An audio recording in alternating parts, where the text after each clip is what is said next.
he just kind of stepped away from everything, taking care of her. Yeah, just to focus on her. I don't even think she knows at this point that she's connected with that marriage. My mom went through that. It was tough. It was so tough. Oh. There's no disease like cancer or any of that stuff that's pretty, but Alzheimer's, because it takes your mind. And I'm hearing the conversation, so we are live. Oh, we're live. Okay, so I'm just going to go like this. So we switch. He's going to yell the opening. All right, Dee, time to open. Live from Jenna's Lounge on the Square, it's On Tap with Julaine Appling, president of Wisconsin Family Action. Julaine, thanks very much. We choose Jenna's because it's a more informal setting. I'm really curious. You have been in the middle of some of the most emotional fights in your 20 years of lobbying. You've been there to oppose assisted suicide. You've lobbied on abortion. You've lobbied on fetal tissue bills. You've lobbied on same-sex marriage and domestic partners. What do you find is the most effective way to lobby? Mass demonstrations, coalitions, or one-on-one meeting with legislators? Well, it really, Steve. Well, first of all, thanks for the opportunity to do this. This is great. Thanks. Appreciate all the work that WISI does. But I think effective lobbying is really a bit of everything. All right, you can't effectively lobby without good relationships. You need relationships that you build with people in the Capitol, and then you need a solid grassroots effort as well. Our organization's strength is not me. Our organization's strength is people that we represent out in all across Wisconsin, the tens of thousands of people that we let know on a regular basis what's going on at the state capitol. And when they weigh in with their representatives, what that does is says to the people who actually get voted on and get elected, hey, there are people out here who really care about these issues. And that makes a difference. Sometimes, look, I'm not a demonstration person. I'm not even really a good rally person. I think there are better ways to accomplish things, but sometimes a good rally is a visual representation of the strength that you need to say to people who are elected officials and decision makers, hey, pay attention to us. We're outside your window today. And so really effective lobbying is a combination. You've lobbied when Democrats ran the Capitol and Republicans ran the Capitol. Do you have more luck with your goals and priorities with the GOP than the Democrats, or is that an unfair stereotype? This is a session day. It's really not fair to ask me. Okay.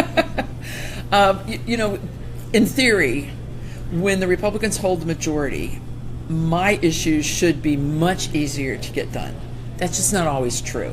That there's not a one-size-fits-all for Republicans. They're generally more conservative, especially on my core issues of marriage, family life, and religious freedom, than the Democrats. Okay, but they're not always predictable. So I'm like every day, like everybody else in Wisconsin, I'm surprised by things that happen. But generally speaking, I see our issues move forward. I see our issues brought to hearings and then go to the floor much more frequently than we do when the Democrats are in control. Generally, when the Democrats are in control, I play defense. I have the luxury of playing a lot more offense.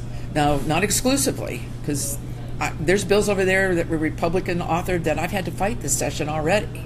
And so, but generally I get to play much more offense when the Republicans are in control. Two of your main issues have been preempted by the U.S. Supreme Court, Roe versus Wade in 1973, same-sex marriage in 2015. What recourse, or how do you lobby on those issues given the preemption by the Supreme Court and the fact that the Supreme Court lays down the new law of the land on those controversial issues?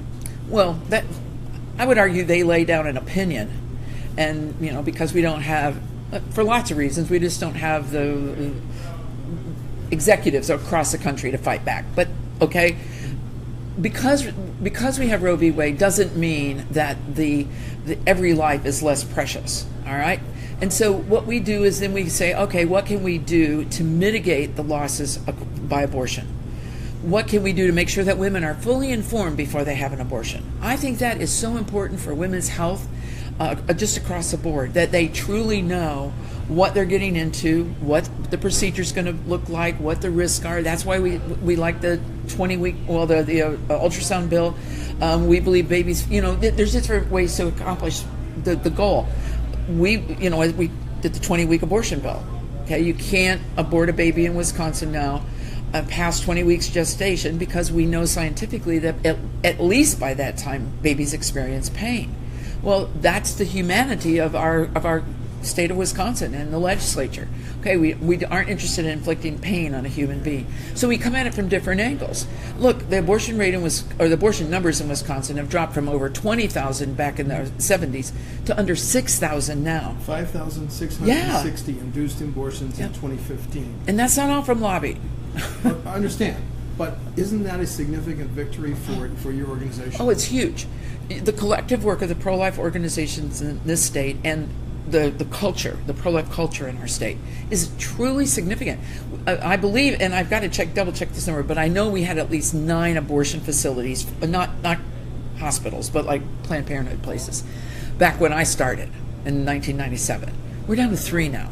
2 of which are Planned Parenthood, 1 of which is affiliated medical over in Milwaukee. So it's just, you just shift. Look, marriage is no less important now than it was before June 26th of 2015 when the U.S. Supreme Court decided that, hey, voters in Wisconsin and all across this country don't matter. You don't really get to decide for yourself what marriage matters. Wave a magic wand and judicially say, okay, we're going to have legalized same-sex marriage now. Do you expect both of those Supreme Court rulings, Roe versus Wade and the same-sex, to eventually be overturned, or one of them to be overturned, or you think that's going to remain the law of the land for boy, if I had as you and I do this? If I had a crystal ball and could accurately read it and understand it, I would be filthy rich, and I'd be the most sought-out person in America, especially when it comes to Supreme Courts. I don't know. What do we see in the next 2 years, let's say, of a Trump administration with the opportunities he may have to appoint another justice or 2 to the U.S. Supreme Court? I think that's probably critical in order to say you overturn either one of those. I would guess, and this is purely speculation, with the 40-plus years we've had on Roe v. Wade, that would be the more likely of the 2, okay, in timing. So that's just purely speculation. Obviously, I would love to see both of them overturned and revert to the states. I really think these are a federalism issue, and we should have them back. So, we'll see. You did a podcast this month, and you said that you praised Joint Finance for doing away with domestic partnerships, which were legalized, I think, in 2009. Correct. Under Governor Doyle. Right. Why do you think, to use your podcast term, domestic partnerships undermine marriage? Oh, because they give people every incentive not to marry. Domestic partnerships are not the same as marriage, and we shouldn't confuse them, okay? Remember that the one we're talking about here is the same-sex only statewide domestic partnership registry, all right? And so, because Governor Walker had already asked for the Chapter 41 to go away within the budget. So, look, these give people, and by the way, that particular one, the same-sex only statewide one, is now not just undermining marriage, it's absolutely discriminatory against cohabitation for heterosexuals.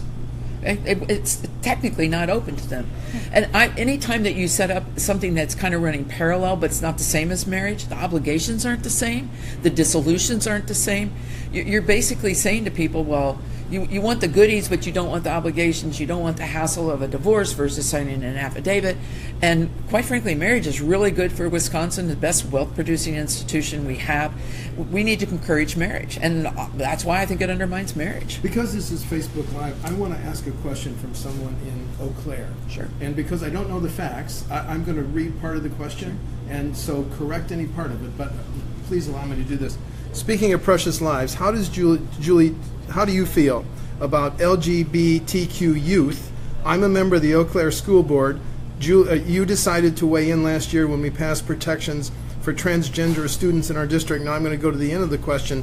Do you walk back your comments knowing that our inclusion has worked well in Eau Claire? That's a question over the internet. Well, you led off with the issues that I've had to deal with during my 20-year tenure here. This one is one of the ones that has been particularly not fun to deal with, okay?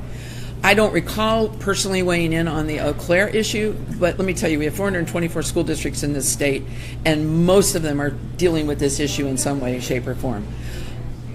How a policy works for an individual school district on this issue, I believe, is subject to great personal interpretation of working, okay? look, I'm a former school board member. My job was to see to the well-being of all the all the students in that school district, not just a very small subset. And when we make policy that says we're going to give special treatment and special protections and special rights and privileges to a very, very small subset of the students, to the exclusion of the others, and perhaps I would maintain for sure to jeopardizing their well-being and their constitutional right to privacy in places where you should be reasonably likely to expect privacy, that is wrong for me as a school board member to pass those policies. So I would argue, if I were on that Eau Claire school board, that policy is not working out that well. Okay, on the surface it may be, but and by the way, the fact that school board members don't hear from individual parents whose kids are upset by these policies does not surprise me in the least. This is such a political nightmare, and kids are being made to feel really bad if they say anything like, I'm uncomfortable with as a girl, having boys in my restroom or in my shower. They're being kind of quelled in silence. When I go to your website, I see that your legislative priorities were, one of them, the domestic partnerships, and you continue to support choice. Parents should opt out of having their kids take tests that you don't have to pass for graduation, and you support the Blue Lives Matter bill. No, I don't. Oh, I'm sorry. Correct it. You do not. No. Okay, you oppose it. I do. Thank you for correcting it. But here's my larger question: Does your organization get involved in these larger issues about Milwaukee poverty and the achievement gap? Wisconsin having the highest incarceration rate for African Americans. Is your organization lobbying on those important issues? I would argue, Steve, that we are always working on those issues, but we're working at the root of the problem, not on the symptoms. Okay? Look, these are Band-Aid approaches. What's really causing the achievement gap, what's causing the crime rate, what's causing the poverty is broken families. 80% of the children born in Milwaukee right now are born to single moms. You have rampant fatherlessness in Milwaukee. It is endemic. And and it's cyclical and generational. And so you have this repetition of this throughout the community there over and over again. You build up enough generations of that where you have fathers who are in concept only but not in reality. You are going to have achievement gaps. You are going to have kids being truant from school and the low graduation rates. You're going to have all kinds of poverty of the highest order. The fastest way to put a child into poverty is for him or her to be born to a single mom or to experience divorce. That's what you're seeing in Milwaukee. You are seeing it in spades. I think the headlines in the Milwaukee Journal and the Journal Sentinel every day, and especially every weekend, scream, this is what happens when families break down and fathers are absent from the home. What we are trying to do is work with churches, work with policymakers to increase the likelihood that kids are born to a married mom and dad and are privileged to live in those homes with married moms and dads. I'm grateful that this is Facebook Live. I have another short question. Sure. What's your organization's position on medical marijuana? We oppose medical marijuana. Oh, and why? Why? Look, Colorado and other places, our organization is one of about 40. We're all independent, but we work together on these issues and things across the country. In every state where we have a group like ours where they have gone down this path of medical marijuana, it has caused havoc. It has become that gateway. It has become used for more recreational purposes. It's been very hard to regulate. And you know what? Wisconsin doesn't need that. We just flat out don't need more. Look, we got an opioid crisis of the highest order. We really do. Let's take care of these things. Let's not interject something new like medical marijuana that we have to deal with. Is coming back to the family the answer to the shots fired incidents in Milwaukee, the high Milwaukee murder rate, and some of these other the poverty issues that you touched on earlier? Well, look, I don't want to make it overly simplistic, and policy can only do so much to fix this kind of thing. I do believe the family is the answer. We have partnered with American Conservative Union, out of Washington, D.C., on a project called the Family Prosperity Initiative. We were the first state for them to do an individual report on Wisconsin. What we know is that if you have strong family units, you have a strong state. You have a strong state economically, you have a strong state in your business culture. It is hand in glove, Steve. It really is.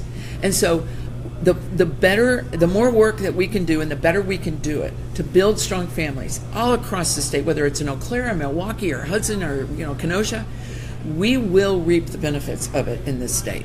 And we need to shore up some things. We need to pass good policy. I would argue we need to do some things with beginning to require people to work, even if they have children, in order to get benefits. We supported the bill that came out just a month or so ago about, you have to tell who the father is, and the father has to submit to a paternity test for DNA. Can't be more than 3 months behind on child support. You're tracking down child support.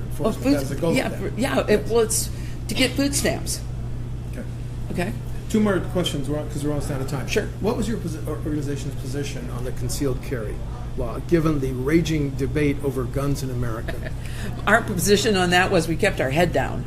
Okay. Our organization represents people who would be on both sides of that issue. Okay. And just out of, sometimes lack of knowledge, understanding, fear or whatever it is. So we just kept our heads down. We had no official position. You've been lobbying for 20 years. Is the emotional rhetoric and the intensity on both sides, that's ramped up? What's your reaction? Can it be dialed down? We just had the shooting of a congressman at a baseball field. What about the emotional rhetoric? Look, we all need to chill a little bit here. We need to settle down, and we need to. Words do have. They carry passion, they carry emotion, they carry meaning, and we need to start dialing it down a little bit and stop taking cheap pot shots at individuals, at their character. We're long past, Steve, the point where we've been willing to say we're dealing with principle or policy. It's not personal. That's just bogus anymore. All this has suddenly turned very, very. I saw it. I've seen it for years. It's been personal towards me. But let's rise above it. Let's disagree agreeably. How do you fix that? I don't know. I've got theories about this that I think a lot of it starts at the top and works its way down. I think from the president down, we all have to be careful about what we say, where we say it, how we say it. Okay? I think we're all need to be better filters on our own speech. There's another question from Facebook. Sure. Can I interrupt? Susan Fenton says, build strong families how? Requiring people to work at minimum wage jobs with no benefits isn't a viable strategy. What do you say to that? Well, come on. I don't know anybody who pays minimum wage anymore. I was up in Hudson at a mid-priced restaurant. Hudson, come on. I walk into the place and they've got a sign on the door, dishwasher wanted, $13 an hour. I thought, I got 3 college degrees. What am I doing? I could go wash dishes for $13 an hour and probably figure it out. Watertown, where I live, there's a sign on a pizza place, earn up to $19 as a driver. Come on. There are jobs out there. McDonald's doesn't even pay minimum wage anymore. Somebody told me they thought they started between $9 and $10 an hour. Are people going to get wealthy working at McDonald's and flipping hamburgers and at that level? No. But can you figure your life out? You can if you really are dedicated to the proposition that you can. The more we enable families to be dependent upon government, the less strong they are. When that happens and you get a sizable pool like that, then what happens is we have a weak state. There's just no getting around it. Somebody's paying those bills. There's a whole set of taxpayers out here. And I'll tell you, if you look at the statistics, who's that is resting on? It's resting primarily on married men and women because they are the ones who pay the majority of taxes. That's just the way it goes. Okay, and this is the final question, Sure. I promise. Looking ahead to the 2018 elections, how does your organization endorse, or does it do the traditional questionnaires? And are you going to ramp up in 2018, given that we're electing a U.S. Senator and a governor and, again, members of the Assembly and Senate? So look forward. Well, the answer to that is we're going to do all that. Your organization endorses? We do. We have a PAC. We have a state PAC and a federal PAC and a super PAC, by the way. So, yes, we will endorse. Do you run these third-party anonymous ads? Can I plead the fifth? No. If we've ever run an ad, our name's been on it. Okay. We have never backed away from that. Sponsored by, we just don't do that. But we do take seriously our responsibility to make sure people are prepared to go to the polls and vote for the candidate of their choice. When we think there's a race that we can play in where we can make a difference, we'll spend the money and the time and the effort to make a difference on that. These are important races. Who's the next governor and who's the next U.S. Senator are very important to me. and we're going to do everything we can to make sure our people are ready to go cast their votes. Any more Facebook questions? No. Come on. Julaine Appling of the Wisconsin Family Action. There, I got it right. Thank you so much for sitting in and on tap at Jenna's. It's great. Thank you very much. Appreciate it. Thanks for doing this.